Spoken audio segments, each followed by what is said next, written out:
see it 3 more times. Seems bizarre. Some of you literally only 3 more times. Finishing up chapter 9 today, which is the relationship chapter. We'll talk a little bit about kids. We'll talk about divorce, a little bit about remarriage. And then we'll make a shift into our next topic, the next 3 topics are actually my favorite 3 topics to talk about, which is why I saved them for the end. The first is something that doesn't get talked about a lot in this country, which is what it's actually like to live in assisted living facilities in the United States, what actually happens behind closed doors in a lot of the assisted facilities. So there's a bridge to that. We're actually going to start with a talk. We'll start it today by a guy named Jared Diamond, which might not make sense at first, but I think once we cross the finish line of chapter 12 of assisted living, what he says will make a lot more sense. So he talks about, well, you'll see, it's coming later. And then what's left after that is the last 2 chapters, one of which is death and dying, and that's something else that we don't talk a lot about in this country. And then successful aging. I like how the book ends. It ends on a good note. So we'll talk about death, but if that gets in the down mood, don't worry. Successful aging is next.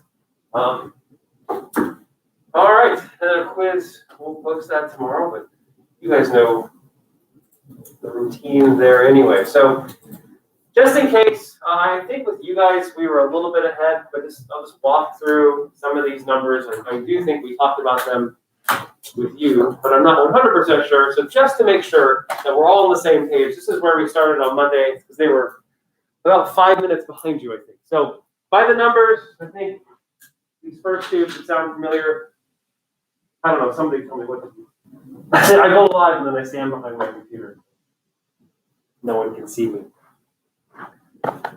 So 2 to 3 and then 1. What is that? I think we talked about this. Any ideas? Right? There we go. So when we talk to single, childless young people, and we say, how many children do you want? The average number is anywhere from 2 to 3. Sometimes even higher than that. But something weird happens when they get married.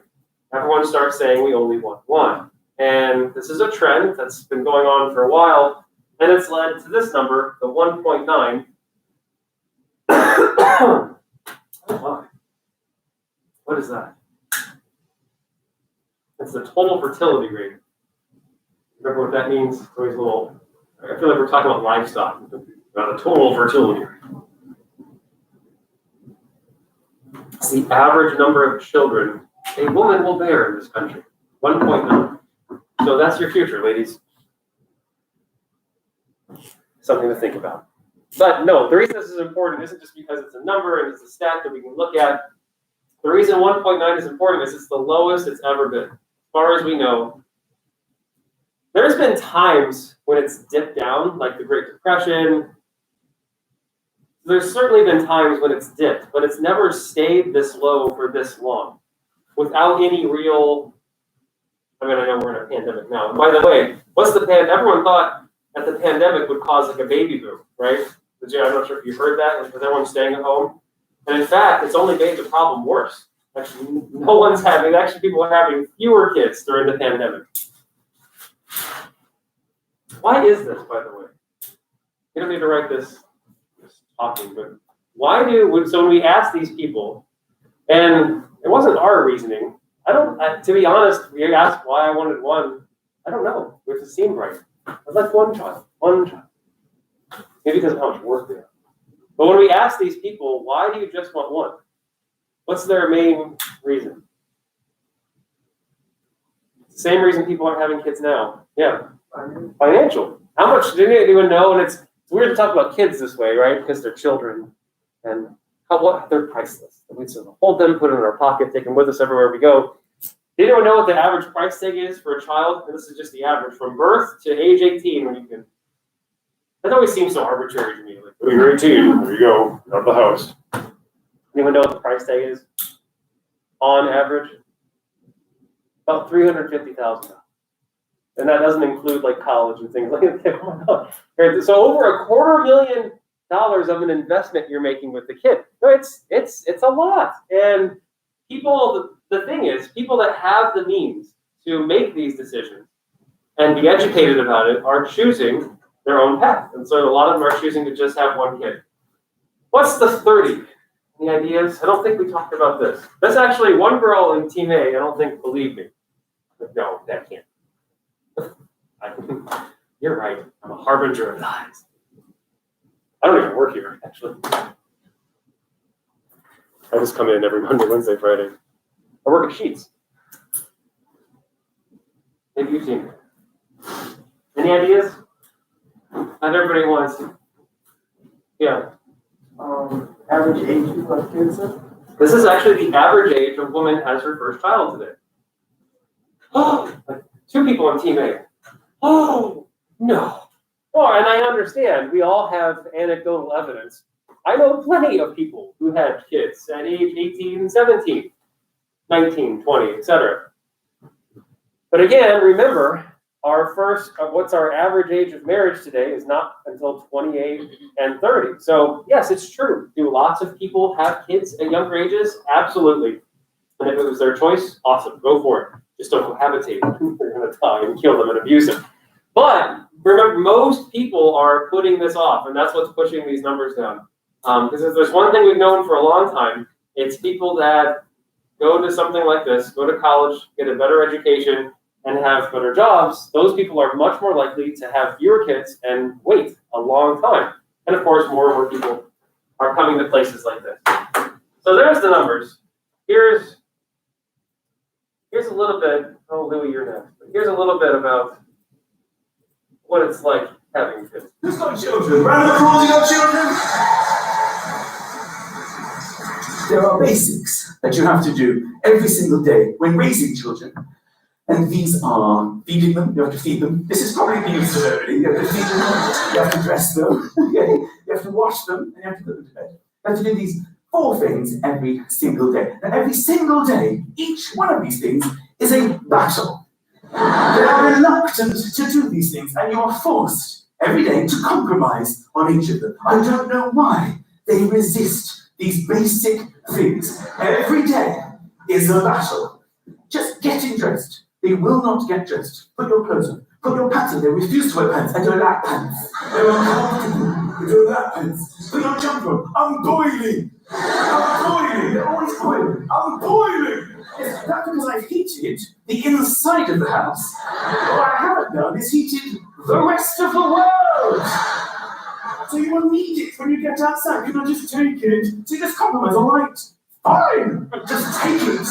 Do your laces, not do it in the car. Fine! Do it in the car! Where's your bag? Where's your other shoe? And they spring things on you at the last minute. The other day we're going to school. We're nearly out the door. My son thought quite well, actually. He's got his pants on, he's even got his jumper on, he's holding his coat, he's got his bag. We're nearly out the door. He just looks at me and goes, Dad, it's Roman Day. What's Roman Day? Everybody has to go to school today dressed as something from the Roman Empire. School in 6 minutes. What exactly did you expect me to do at this point? Oh yes, when I was 9, I was a centurion. I think I still have my armor here in the cupboard. Let's not drive this morning. I've been hiding a horse and chariot in the garage. I'm arriving in style. Feeding. They will eat. Children will eat. They will eat rubbish. They'll eat garbage. Okay? They'll eat chocolate and sweets and ice cream till they're sick. What they won't eat is things that are good for them. Every day we try to get them to eat vegetables, fruit, things that are good for them. We aim very high, my wife and I, every single mealtime. All right, tonight, there will be no ice cream, children, unless you have all your peas, all your broccoli, and all your carrots. But Dad, please, it's disgusting. Please don't make me eat that, please, it's just disgusting. Please, Dad, you can't force us. You can't force us. It's disgusting. All right, fine. I just want you to eat 1 carrot, 5 peas, and this floret of broccoli. But Dad, it's disgusting. Please don't make me eat that. Please, you can't force me. I hate it. I hate it.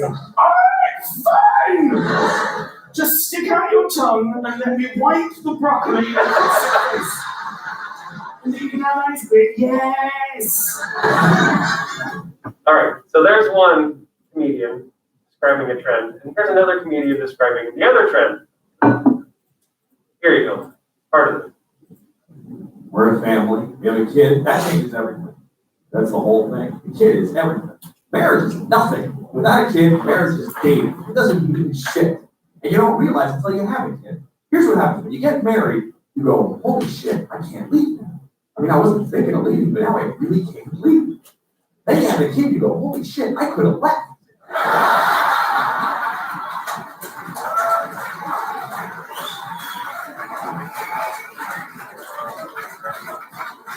I told you could have left. The door was right there. Now I can't go. Perfect explanation of two trends that we see. So there's lots of ways we can assess marriages, left and right, and upside down. But two main ways that we assess marriages is by looking at marital satisfaction and marital stability. Nothing could be easier. These are actually very easy ways to assess someone's marriage. Marriage satisfaction means exactly what what you probably think it means. How happy are you currently in your marriage? In fact, you guys have all taken like self-inventories, right? You can take like a depression scale, you can take an anxiety scale, a stress inventory, what it is, whatever. And sometimes they take 5 minutes, sometimes they take a half hour, sometimes they're really long. My favorite assessment in the world of psychology is something called the Kansas, and this just cracks me up, the Kansas Marital Satisfaction Inventory. It assesses marriage satisfaction, and it's one question. It's one, that's all it is. Somehow this got published, it got like peer reviewed, and it's called the Kansas Marital Satisfaction Inventory. Go figure. And it asks one question: how happy are you in your marriage in the present day? On a scale of 1 to 10. That's all it is. So we assess this. We also assess marriage stability. Marriage stability is how likely are you to get divorced? In other words, this one's a little bit longer. We would ask questions like, have you ever thought about it? Is this in the realm of possibility? Et cetera, et cetera. So we can assess marriage satisfaction. We can assess marriage stability. You might think that these two are related. And I'm not saying that in some cases they are, because they probably are in some cases, but in a lot of ways, these two are not related at all. And these two comedians just talked about exactly what happens when we look at marriages. This probably comes as no shock to you, but the trend that we see, this looks like this. When children are born, marital satisfaction tends to decline, even in perfect couples. But marriage stability actually tends to go up. In other words, so people are less happy in their marriage. But paradoxically, they're actually much less likely to get divorced. At least for a certain window of time, and we'll get to that window of time in a little bit.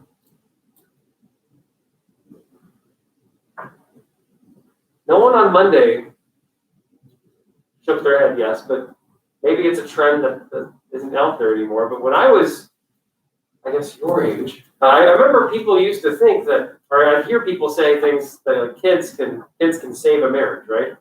Have a kid, it'll help your relationship. In fact, I told a story on Monday. I once had a lot of college roommates. I tell a lot of stories about them over the years. But one of them, dating this girl for 3.5 years, and on a scale of relationship satisfaction, because they weren't married at the time, they were probably a 3. Like they were just not, I can't believe they were even kind of together. And the girl in the relationship had this idea that having a kid would save their relationship. And so she stopped taking her birth control without telling him. And sure enough, within about 6 months, she was pregnant, and along came a little kid. So I can't believe he's now out of college. That's how long this has been. But anyway, she thought that would help. Did it help? No, absolutely not. In fact, they didn't break up. In fact, they got married. But their relationship got worse. It got so much worse. Because here's what we know. And here's the deal with marriage satisfaction. And we'll start talking about these 3 common denominators. Let's say you're sitting out there and you're thinking, well, Dr. Meyer, having kids sounds wonderful, but I don't want to have a dip in my marriage satisfaction. How can I maintain high marriage satisfaction while having a kid? Is it possible? Of course it's possible. But in order to do it, the list might technically be a little bit longer, but at least these 3 things need to be present. And I'll just start with the first one. We'll see if you can get the other 2. The first one is pretty practical and maybe commonsensical. One thing that we know about this trend is the higher your satisfaction before the kid is born, the less this impact is. In other words, if you're a 10, you're probably only going back down to a 9. But if you're a 4, you're going to go all the way down to 0. So the lower your satisfaction, the greater the impact of having a kid is on your satisfaction. So having a higher satisfaction to begin with is a buffer. This should just make it, of course it does. It makes intuitive sense. How could a completely satisfied couple go to being miserable? No, but they're going to be less satisfied just because of the stress. But what else do we need? They're pretty obvious, but you might be, or maybe you wouldn't be at this point, surprised how many people don't do these two things. Yeah. It's not, well, stability is going to be there. That's just going to be there. I'm just glad you talked. Thank you. Speaking words out in the open, in the clash. I once had a neighbor. We lived in a little town called now Winchester. We lived in a condo. Remember the condo that I cohabitated and lived in sin with my wife. But anyway, across the way, you know how condos go, right? They're like these little villages. The condo across from us was a couple that we had known for a really long time. And we hung out with them sometimes, whatever. Well, they got. I love how couples talk. They got pregnant. We're pregnant. So they got pregnant, and the guy was just miserable. Like usually, this was usually supposed to be a good thing, right? We did it. Congratulations, we're going to reproduce. But it turned out he never wanted a kid. The wife wanted a kid, but she didn't. So he was pissed that they were pregnant, and she was really excited. And it turned out, and again, these things that might sound shocking to you are just not so shocking. They had never, in their relationship, this couple had been married for like 3 years, dating for whoever knows how long before that. They had never had a conversation of, would you like to have children? They never had that discussion. So when a kid arrived, it was like, oh, well, I didn't really want a kid. So if you wonder why we do things like the premarital therapy programs and things like that, it turns out, right, light bulb, oh my gosh, we should actually talk about it. One thing, the other shield that goes up to protect this is, have you actually talked about it? Do you have a plan? And by plan, we don't mean like we want a child in April or next year. We literally just mean, have you talked about the fact that the two of you might actually want children around and agreed on it? And the third, just to keep ahead, to break the silence, is something called co-parenting, which might not be exactly what it sounds like, because when we say co-parenting, a lot of people think, well, it's an equal distribution of the duties of childcare, which actually isn't true at all. What co-parenting with a child means, at the end of the day, can each partner say, I feel like my partner has done everything they can. I feel like I've done my fair share. I feel like you've done your fair share. Inevitably, someone in this relationship is most likely going to be with this kid more than the other one. That's just reality. Unless you somehow have some kind of 50-50 split, which is incredible. So it doesn't mean a split of the duties. It just means, do you feel like your partner's doing enough? If not, well, problems occur. All right, moving beyond kids, although it's kind of to do with kids. One more stop with Louis C.K. This is your last comedian of the day. Talking about divorce, perhaps in a way that you've never heard anyone talk about divorce, which is what makes this so hilarious. It's kind of funny to this because you saw him from a clip from 2 years ago when he was talking about his marriage, and now he's talking about his divorce. From what we know about Louis C.K., you're not surprised. I had my history in my life, you know. I've been divorced for 5 years, and it's been the best part of my life, being divorced. Easily my favorite part of my life. I love being divorced. Every year has been better than the last. It is the only time I can say that about it. By the way, I'm not saying don't get married. If you meet somebody, fall in love and get married, and then get divorced, because that's the best part. It's the best part.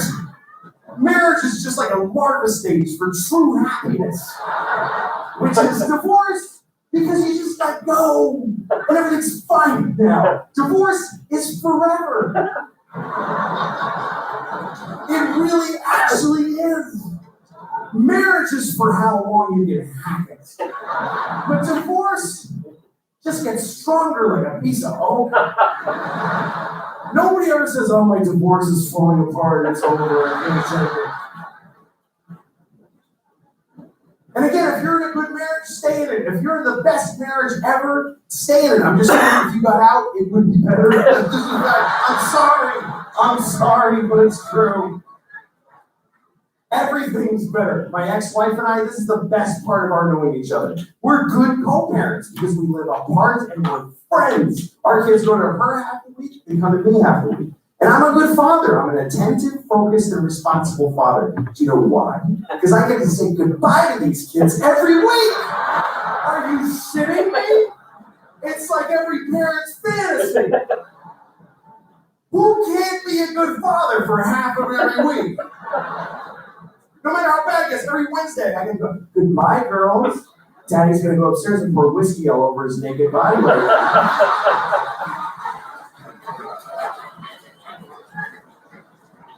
I gotta lay in my own filth until 2 seconds before you come back here. That's why I'm such a good dad. All right. So it does happen, and here's what we'll fill up like. Even though with you guys, we actually got a little bit ahead because we already told you the story about no-fault divorce laws and the divorce rates because you guys started talking about that. But here's just a quick overview. There's some facts and trends, things that we know about divorce in this country. Turns out we have something called the 8-year itch. So if a couple is going to get divorced, the most likely time period it's going to happen is within the first 8 years. If you can get beyond that, things are pretty good. Divorce rates are really low to begin with, but they're even lower once we go beyond 8 years. Although, just to add here, something that's not on the PowerPoint, we have 2 different peaks of divorce times in a relationship. One of this has to do with age a little bit. One is really early on if the couple is young. So really early on in the marriage, if the couple is young, we see peaks of divorce. But the second peak also has to do with kids. And that's when children leave the home, when there becomes an empty nest. We see divorce rates go up slightly. And I know a lot of people whose parents got divorced when they came to college, when they moved out of the house, when they were the last kid. And then parents say the really helpful thing to their kids, like, well, we stayed together for you. Oh, thanks, Mom and Dad. I didn't already feel guilty about it. Thank you for putting that on my shoulder. Oh, I don't even know what you guys are. You're not millennials. I don't really know exactly what that means. Born after teeth. Anyway, I'm not good with these. I know I'm not Gen X. I'm like on the borderline between Gen X and millennial, but then there's Gen Z and Gen Y. People always put these generations in labels and categories. There's something interesting though. When it comes to divorce and the millennials and you guys, Gen Z, and I don't even know what you are, but you're one of those. Put it that way. But you get a lot of crap. I think in the media they always talk about millennials as, oh, they want the world spoon-fed to them, they're lazy, blah, blah, blah. The old people love to talk about younger generations in bad ways. However, when it comes to marriage, there's sort of an ironic twist here. Millennials, Gen Z, and Gen Y have the lowest divorce rates of any generations that we've ever seen in this country. In other words, your generation, and maybe people a little bit younger than me, are almost making divorce extinct in this country. So all of our fears about cohabitation and marriage ending, actually the exact opposite is happening. We'll put all this together once we get to the age. So what did we say? What's our divorce rate? I think we shouted it out. What's that? It's a little bit higher than 14. So I don't remember exactly what the conversation was and what you guys ended up writing down. So I knew this was coming too. Overall, I'll just shout it. Overall, our divorce rate in this country is anywhere between 25 and 30%, somewhere in that ballpark.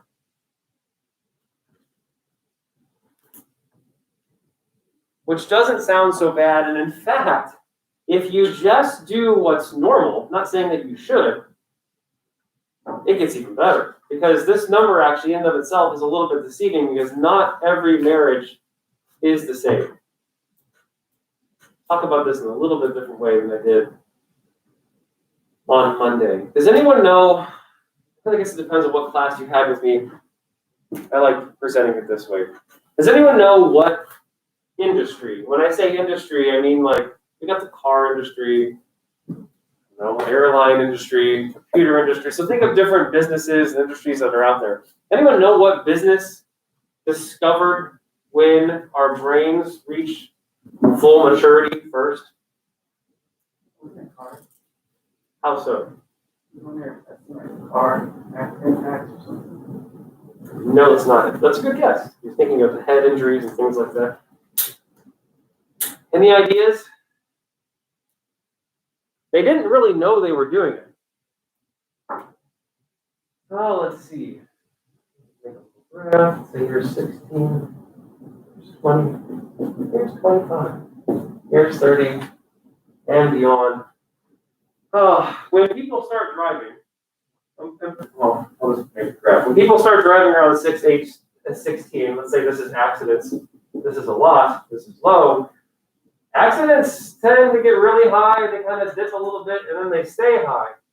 But something happens right around the age of 25, like a miracle. Accidents just go way down, and they stay way down, way into older age until you're Mr. Overton still driving a pickup truck down the road. Have you ever tried to rent a car? Was it fun? I got you. Well, you had to. In a lot of places, you can't until age 25 without jumping through 18 different loopholes and cosigners and things like that. But once you're 25, you can rent a car whenever you want for basically any reason. Just show them your license. Okay, there you go. It's $50. Thanks a lot. The car rental industry figured out that our brains stopped developing right around the age of 25 first. They didn't know it until about 2 decades later, because they started this rule for a very good reason. They looked at the charts and, well, look, accidents are high, but look, at age 25, accidents go down. What's the number one cause of auto accidents? If you just distill it down to the very, I know there's lots of reasons. Making a left turn without looking both ways. But if you just distill car accidents to like one primary reason, what causes most of them? Go lower. What causes driver distraction? What causes that? To go a little bit more primal. The what? Attention speed. No, not necessarily. Really dumb decisions. Just really dumb decisions. That's what causes most car accidents. Like, looking back, you're like, why would you ever do that? Why would you make yourself distracted while you're driving? Why would you text when you're driving? It's just, but when you're younger, you don't really get that because the part of your brain that develops last is right up here. It's called your prefrontal cortex. And it doesn't mature completely until age 25. So you guys still have about 2 or 3 years to go, on average.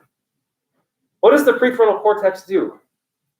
What the hell does neuroscience have to do with marriage? It makes it sound so weirdly scientific. Would you like to get married? Yes, but we need to wait until my prefrontal cortex is completely done. Then you can propose. What's our prefrontal cortex do for us? Yeah. No, that's actually, that's a little bit back. Go back about 6 inches in your head. Your prefrontal cortex is judgment, rationality, and good decisions. It does more than that, but that's basically what it is. Your prefrontal cortex is the difference between a teenager who makes really stupid, impulsive decisions and a 30-year-old who looks back on their life and says, how in the hell could I ever do that? Because I would never do that today. The reason you would never do that today is because your prefrontal cortex is done. And it says, no, stop. Before we talk about a superego, that's literally where it is. It's like your morality, it's right there in your prefrontal cortex. What in the world, why did I tell you this story? And what does it have to do with marriage and especially divorce? Well, guess what happens? We know that most marriages happen here. Yay! Right around the age of 30. Awesome. But some people make the choice to get married here. Oh no. This is actually what you're about to write down is the reason I started the premarital therapy group at Ohio State. So I was sitting in a class like this and we were talking about divorce rates. And one thing we've known for a really long time is that when people get married somewhere, and we could go younger, I don't know all the rules, but there's states out there where people get married at like age 14, which seems insane in this country, but that's out there. So let's just include them, shall we, just for fun. So if you get married anytime between 8th grade and say your junior year of college, so 14 and 21. I've never said that before, but why not? Makes me feel a little bit uncomfortable because my daughter's 13. I give you my blessing. You take good care of her. She's got homework. Make sure she does. How do those conversations even happen? What's our divorce rate if we get married then, in this window? And really I'm talking 18 to 20. 14 things a joke. Any ideas? It ain't pretty, and I'm not trying to scare anyone because someone in this class always like, oh my God, my friend Becky. No. You're 65. No, 65%. Would anyone in this country get married if the divorce rates were 65%? I'm guessing no. I mean, some would because someone's got to keep those rates. Holy shit, 65%, and we're talking about first marriages. But I've met a lot of these couples in the room because I'm a marriage and family therapist and they come and they talk to me. And it's always, well, not always, but 9.8 times out of 10, it's the same reasoning. Why do these couples get divorced?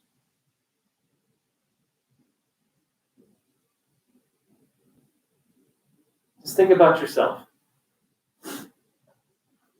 What we just talked about. The obvious part is, I would say that committing to a lifelong marriage is probably something that you'd want to make with a good sense of rationality and planning and decision making. So maybe that part of your brain should be done. But something else happens. Maybe you haven't felt it yet. One girl on Monday described it kind of like this. She talked about her life, and I like the explanation because I've always thought about this too. I remember, this doesn't happen to everyone, but maybe you can relate to this because you're in college now. But I don't know how far you've come. I mean, I went from a really tiny place to Ohio State, so it was like the whole universe changed. But I remember about my second year of college, I started thinking back to high school, and it almost seemed like an alter universe. Like I couldn't even, like it seemed like it was, in other words, there was like life, and there was this separation, and now I'm in college. And then the same thing happened after I graduated from college. It was like, wow, it went by so fast, but I can't even, I don't know, am I making sense? It seems like there was a partition that was built. You're going to know, the reasoning here is, what the couples say is, I've changed. We used to fit together, but we no longer fit together. That proverbial, it's not me, it's you, it's not you, it's me, et cetera, which is true. If you didn't know it, you're going to be a qualitatively different person when you hit age 25, 26, when your brain does get mature. You're going to behave in different ways, you're going to think in different ways, you're going to see the world in different ways. Sometimes these marriages last because they still fit, but a lot of times they don't because you're not the same. You're literally qualitatively not the same two people. And it's the same story they tell. Here's the good news. Most people aren't getting married this young anymore, even though I know we all know a lot of people who do, but most are waiting. And when we get out here, you said 14. It's actually anywhere between 14 and 18% is our divorce rate. If people wait 25, if you're 25 or older when you get married for the first time, divorce is almost out of the question. People just don't do it. Some do. But what if you could say, hey, I have a solution to the divorce problem. If the divorce rates were 14 to 18%, no one would blink an eye. Like, oh, that's pretty good. The United States, marriage is alive and strong.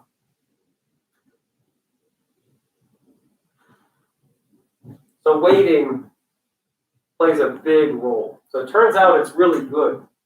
It's a really positive thing that people are waiting until 28 and 30 to get married because, well, divorce is expensive.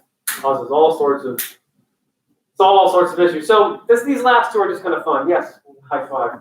Where did you say the myth came from that like most married pay 50% and Well, it wasn't really a myth. We talked about it, I think, last week with the no-fault divorce laws. We did have a spike. When it went up to like 1979, 1980, it went up. I don't know why most people don't take classes like this and understand what it is. I remember learning for the first time back in the 90s, like, because I walked into that class thinking about 50%, because that's what you hear. And you still hear it. This makes me cringe a little bit, but just be careful. That's why you're in college. For people like me. So these last two things are just kind of fun. Fun about marriage. But who files, I guess, in a traditional marriage? I keep talking stereotypically, but if we have a male and a female, it'd be interesting to look at gay marriages and see if, like, how can we tell the difference here? But if we have a male and a female, who usually files first? Well, I know it's a spouse, but which spouse, the male or the female? female? The female almost always files first. He's exactly right. And we also know another trend. Women actually say they went through what we call an emotional divorce 2 years prior to filing. In other words, this isn't like this is it, we're getting divorced.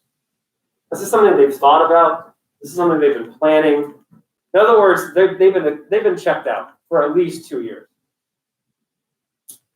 But this last one, that's why I picked this cartoon, actually.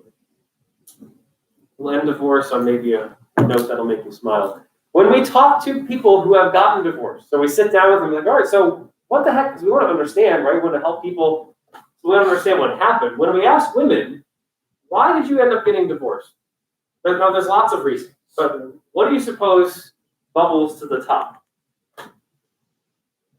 Well, what was it? What could they just not take in their relationship?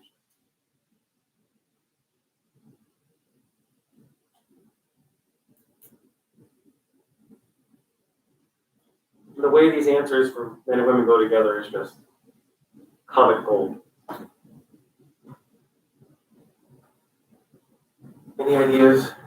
No. Communication issues. That sounds boring, but that's it. That's what they say. Communication issues.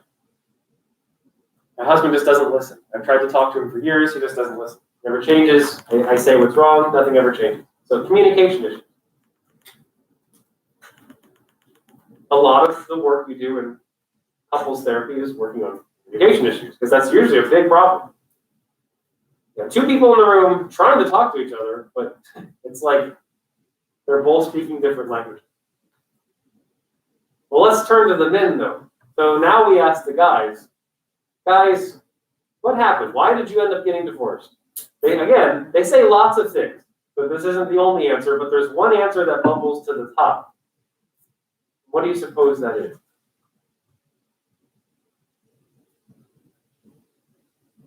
Looking at that cartoon. Women say communication issues. Men say three little words. I don't know.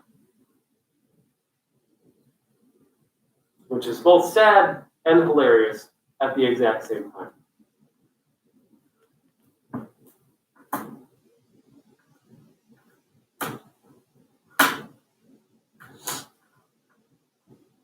Well, door closes, a door could potentially open. Given this stuff. People do get remarried. Old love comes back. But we also know there's things that are a little bit different about remarriages. This is just basic stuff, and then we'll move on. Switch gears completely.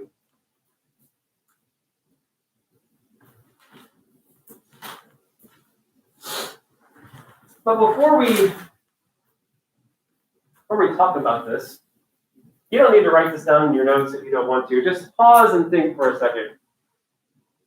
And I'm assuming you're not married, so this definitely won't work for you.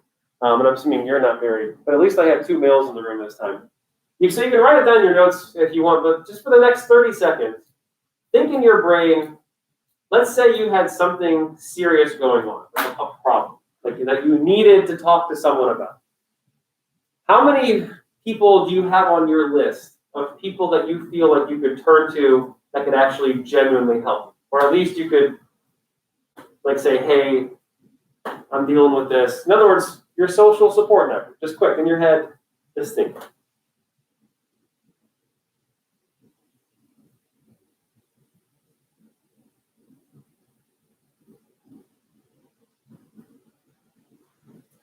I'll just chill down the street. Hide the China thing. What? That's actually related to a different story. How many people are on your list? Just ballpark. Unless you don't want to say. 5. About 5? That's not too bad. How serious is this problem? Serious enough that, well, I You don't. wouldn't be open about it, like a lot of people. But yeah, exactly. Very good. Exactly. This isn't someone you would just tell anyone. It's a personal issue.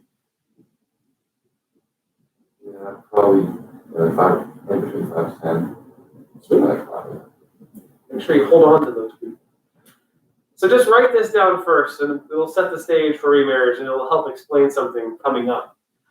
When we talk to married women, again, just in general, when we talk to married women and ask them this very simple question, and we give them about a minute or so to write down their list, the average number a married woman writes down is anywhere between 10 and 12 people. If you're not up to 10 or 12 yet, remember you've still got about 10 years to go before you hit the average of marriage. But they list all sorts of people, from mother-in-laws to mothers to sisters, friends, from high school, whatever it is, so random. But number 1 on their list is almost always the husband, that's probably good. That's where it's supposed to be. When we ask men the same question, how long do you suppose they're listed? These are married men we're talking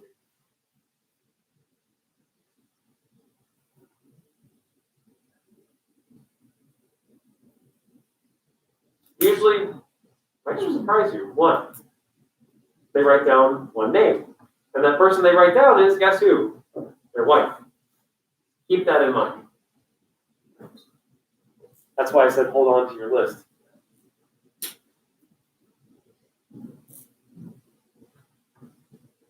Although, let me make it, we're actually a little bit ahead of time here, but if you're wondering, because you might be sitting out there like, wait a second, I got 5 to 10, that's not going to happen to me, right? That's not going to happen.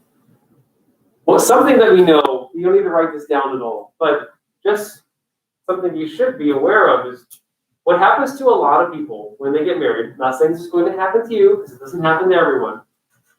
But when you do get married, sometimes you leave, you go somewhere else because marriage, you're making different decisions. But when you do get married, a lot of people, their friendships with their single friends become secondary because now you're married. And you start becoming friends with other married couples because that's who you start hanging out with. Seems kind of sad. And so you're like, oh. But it's a trend that we see happen. If your friends remain single, you interact with them less and less and less and less. And then you have children. And then guess who you hang out with? Other married couples with children. Specifically the children that your children end up meeting in the schools and things like that. And your married friends without kids drift away. So a weird trend that we see is the longer people are married, the people that they interact with just gets a little bit fewer and fewer. And for whatever reason, men start seeing their wife as the sole person that they turn to. So what that does have to do with remarriage, and we'll get through this pretty quickly. So first, remarriages in general. They actually have the same satisfaction as first marriages. So people are just as happy. However, the stability is a little bit lower. So stability is the likelihood to get divorced. But we're going to skip this for a second and jump down here. But it all depends on the type. We have different types of remarriages. A single remarriage is when it's a remarriage for just one of the partners. So for Callista, it's her first marriage. Whoever she marries, it's their second marriage. Oh, actually, that's not a problem. Because single marriages, in terms of stability and divorce rates, look just like first marriage. So as long as it's a first marriage for at least one of the partners, same divorce rates, good, you're good to go. But things get a little bit worse when we look at double remarriages, and then it just gets worse with blended families and double remarriages with kids. So a double remarriage is when it's a second marriage for both people, at least a second marriage. And it's a very practical reason why we see this. And it's not astronomical. It's like about 40% or so. So it's not like rates go to like 70 or 80%. It's nothing crazy. But they definitely go up. And when we talk to people, it's a very practical reason. Well, you've already done it. It's just easier. Divorce is, when you've done it once, the first time was really hard. Not that the second time is going to be hard, but if you've gone through it once, all right, here we go again. So just know it's double remarriages, and then when we throw in kids, it gets even trickier. But now back to this. This is where we'll close out remarriage. Who gets remarried and when? And I know we're talking, again, stereotypically here with a man and a woman. And this is where my family becomes like a walking, every time I tell classes this, I just think of my own family. My parents got divorced way back in 1986. That's a long time ago. And it was about my dad moved in with his mom, who needed help anyway. So he moved in with her temporarily. Really small town called Weston, Ohio. Anyone even heard of that? It's really small. I mean, really one main street and that's it. A couple blinking lights. That's Weston, Ohio. So there's not much there. And there's a hair salon there, which is literally the only place to get your hair cut in Weston, Ohio. Not much to go for. And the name of this hair salon was Cookie's Sheer Magic. Has a nice ring to it, doesn't it? It was run by a lady by the name of Cookie. Well, her real name was Esther, but she went by Cookie because her dad gave her that nickname when she was a little tiny person. And it sounds good for a hair salon. Well, my dad walked into Cookie's Sheer Magic one day and didn't know who actually ran the place. And it turned out, hey, I remember you. They went to high school. Well, of course they went to high school together because they're from Weston, and there's only 8 people there at this point. But see, they just reconnected, and for the first time, my dad started talking to someone about his life and what had happened and the divorce. He started opening up to someone. Guess who my dad got remarried to? Cookie. Within about 2 years, following this trend exactly. Men get remarried in really strong numbers and really quickly compared to women. 90% of men get remarried, and they get married within 2 years of the divorce. So not only do we like marriage so much that we get into it eventually, we like it so much that once we're out of it, we get right back into it really quickly. But the reasoning behind that, everyone when they hear this number on the surface thinks, oh, it's because the guy's got someone on the side. Which actually, no, not necessarily. I mean, that could happen. Of course it could happen. But men, think of the list that we just talked about. When men get divorced, they literally lose their entire emotional support system. Wife's not, and it turns out it's kind of important. You actually need to talk to people. It's interesting how that twist comes up in your life.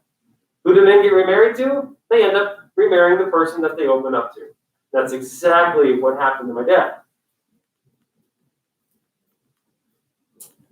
Support system gone, found new support system at the hair salon.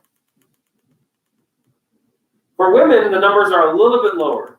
Again, most women actually do get remarried, about 75%. But even if we go out 10 years post-divorce, that's about as high as it seems to get. So fewer women get remarried. And when we ask them why, so we're talking to the guys, that's easy. Well, she just became my best friend. I opened up to her. That's who I got remarried to. Probably a heterogamous marriage. As long as it's not an interfaith marriage, things are going to be okay. But women, why do fewer women get remarried? I don't need a man. I did. I've changed. Any reasons? The number one reason? Kids. In this country, about 80% of the time, women end up with full custody of the kids post-divorce. Even though we have all sorts of fun situations like co-parenting now and things like that, the typical trend is still, all right, trust me, even women who have no business having full custody of their kids, they get full custody. Because we still have this idea that they're more important than a father. So boom, full custody. Trend's changing a little bit, but it's still that way. And it turns out having kids full-time, full custody makes dating a little bit more challenging. But still, most of us get remarried. 90%, 75%. If you're interested in this stuff, and you've still got time left, at the University of Mountain View, the marriage and family therapy class gets into this stuff even more. But for us, that actually closes the door on relationships in chapter 9. And we're going to make a little bit of a bridge. So we'll get to watch a little bit more. We're going to watch a little bit of is a talk by the guy by the name of Jared Diamond. He's a sociologist, he's an anthropologist, and what he's most interested in is how cultures treat their old people. That's what he's really interested in. How do different cultures treat people who are getting really old? How do we treat our elderly? I'm literally just asking. There's nothing to write down. There's no right answer. But from your perspective, and I guess I'm saying compared to other places in the world, I don't know how much you know or where you've been or what you've heard, or how do you think the United States, how would you rank us and how we do with treating our old population? Modern. Why would you say modern? It's like they have like some, like the, not that we respect them somewhat, and done at the same time, they kind of get like forgot about a little bit, like locked it in like also some like certain like areas. We talked about ageism, right? Remember that as a thing? That was seems like just yesterday, doesn't it, class? Oh my God, time flies. So moderate. Anybody else? Who does a? How would we get to better then? If we just do a moderate, like what do we do? What do we do bad, or what do we do good? Because that's a better question. Good caretaking. The what? Caretaking. Is that good or bad? Good, but like bad like interactions and like keep them like humanizing. Okay. Okay.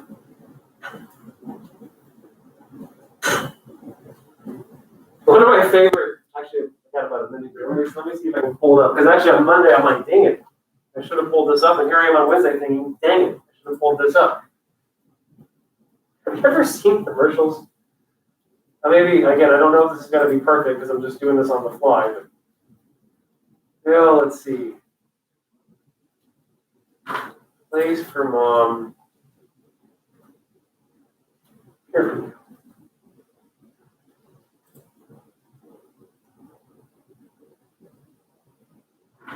Again, this might not work, but Now there's a better way to search for senior living. At A Place for Mom, we offer live virtual tours so you can explore from thousands of senior living communities. Your family can experience which options will be right for your mom or dad, all from the comforts of home. I could really see mom here, whether it's assisted living, memory care, or independent living. Your senior living advisor will be there every step of the way. Connect with an A Place for Mom advisor today to get started. so in all these commercials, every time I see them, it makes me laugh and cringe at the exact same time. A Place for Mom. Like, has anyone ever talked to mom about how she feels about these commercials? Because the perspective they always show is the 40-something like me, like, oh shit, I gotta find a place for mom because she's not coming here. Like that's the message. Like we gotta find a place for mom. Someone, please help me. Here's my mom. I need a place for her. Where do I put her? Right? We actually have a whole industry now called A Place. I guess screw dad. Who cares about dad? We need a place for mom wherever she is. So maybe that's a little window, right? Like, but there's good and bad. All right, so we're building places for these people. But what's up with this desire to just like get rid of them and just put them somewhere in some kind of place? And if you didn't notice, and I don't know how much you're aware of this, but these places are popping up left and right. It is a $1 billion industry now in the United States because of that baby boom wave we talked about way in the beginning. These people have to go somewhere, and no one wants them at home. So we need a place. So we're building lots of places, and that's actually what, there's a video to watch on Frontline that goes inside some of these places. And really hits the point of why you need to be really, really, really careful about what place you do find your mom. But to start making the bridge, here's Jared Diamond talking a little bit about, well, you'll never hear this word the same way again. The way that he says the word society, this way. So I'm just setting the stage for you. He says it a lot because he's a sociologist, and not sure if he picked up his accent, but. To give me an idea how many of you here may find what I'm about to tell you of practical value, let me ask you please to raise your hands. Who here is either over 65 years old or hopes to live past age 65 or has parents or grandparents who did live or have lived past 65? Raise your hands, please. Okay, you are the people to whom my talk will be of practical value. The rest of you won't find my talk personally relevant, but I think that you'll still find the subject fascinating. I'm going to talk about growing older in traditional societies. This subject constitutes just one chapter of my latest book, which compares traditional, small, tribal societies with our large, modern societies with respect to many topics such as bringing up children, growing older, health, dealing with danger, settling disputes, religion, and speaking more than one language. Those tribal societies, which constituted all human societies for most of human history, are far more diverse than are our modern, recent big societies. All big societies that have governments and where most people are strangers to each other are inevitably similar to each other and different from tribal societies.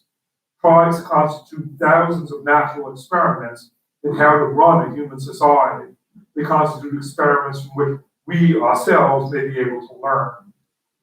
Tribal society shouldn't be scorned as primitive and miserable, but also they shouldn't be romanticized as happy and peaceful. When we learn of tribal practices, some of them will horrify us, but there are other tribal practices which, when we hear about them, we may admire and envy and wonder whether we could adopt those practices ourselves. Most old people in the US end up living separately from their children and from most of their friends of their earlier years. And often they live in separate retirement homes for the elderly. So just a couple things to write down or just note where to put stuff away.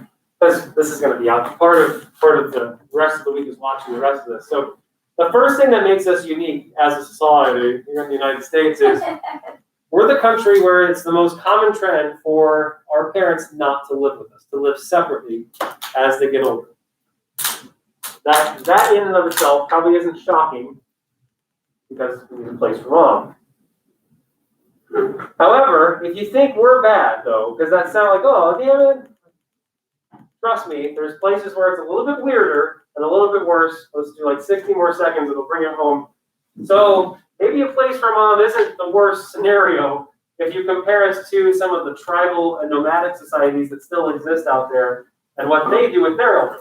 Whereas in traditional societies, older people instead live out their lives among their children, their other relatives, and their lifelong friends. Nevertheless, the treatment of the elderly varies enormously among traditional societies, from much worse to much better than in our modern societies.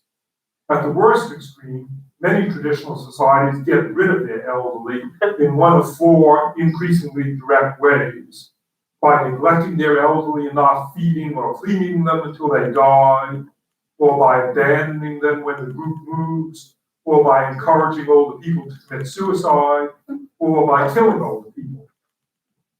In which tribal societies do children abandon or kill their parents?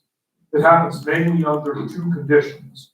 One is in nomadic hunter-gatherer societies that often shift camp and that are physically incapable of transporting old people who can't walk, when the able-bodied younger people already have to carry their young children and all their physical possessions. The other condition is in societies living in marginal or fluctuating environments, such as the Arctic or deserts, where there are periodic food shortages, and occasionally there just isn't enough food to keep everyone alive. So maybe a twist on a place for mom Have you had this talk about mom, about suicide? Maybe you can't find a place for her. Maybe it's time to go, mom. It's time to go, mom. So yeah, these are people we never think about. And again, this seems like something that could never, ever impact us, right? Like, come on, resources and the elderly. However, part of the next chapter that we'll get into, and again, I get it. You're 20, so you think this is never going to affect me. Guess what happens if you go to a hospital and you're 64 and there's another person who's 24 and you both need a ventilator? Who's going to get the ventilator? 24-year-olds. They're going to decide that for you because there's a law that says that life has more value than the 64-year-old. It's not even going to be a choice. Give it to the 24-year-old. We still do this in our society. We make choices. We make choices about resources based on age. And if you're too old, your life has less value than the life of someone who still hasn't lived longer than you. So it still impacts us. So let's leave you with that. Happy Wednesday. I don't know why I'm slapping my legs.